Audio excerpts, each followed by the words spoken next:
আমি একজন নারী পিরিয়ডের কারণে রমজানে 5টা রোজা রাখতে পারিনি, সেক্ষেত্রে কাজা রোজা রাখবো আগে নাকি শাওয়ালের 6 রোজা রাখবো আগে? প্রিয় বোন, আপনি কাজা রোজাগুলো রেখে তারপরে শাওয়ালের 6 রোজা রাখতে পারলে সেটা ভালো হয়। কোনো কারণে যদি সেটা আপনার জন্য কঠিন বা কষ্টসাধ্য হয়, তাহলে আপনি রমজানের রোজাগুলো পরে রেখে শাওয়াল রোজা আগে রাখলেও ইনশাআল্লাহ আপনার শাওয়ালের 6 রোজার ফজিলত আদায় হয়ে যাবে।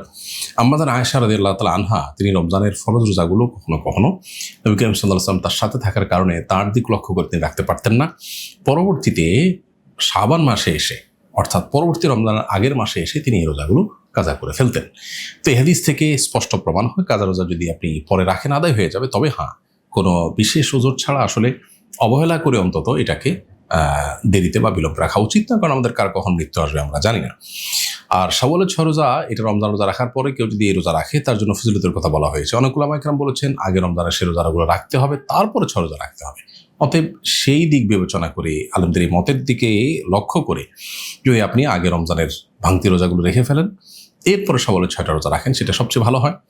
যদি সেটা আপনি করতে না পারেন, অবশ্যই আপনি শাওয়ালের 6 রোজা রেখে এরপরে আপনি কাজা রোজা রাখতে পারেন রমজানের। ইনশাআল্লাহ আপনার উভয় রোজাই যথাযথভাবে আদায় হয়ে যাবে। এটাই শক্তিশালী মত।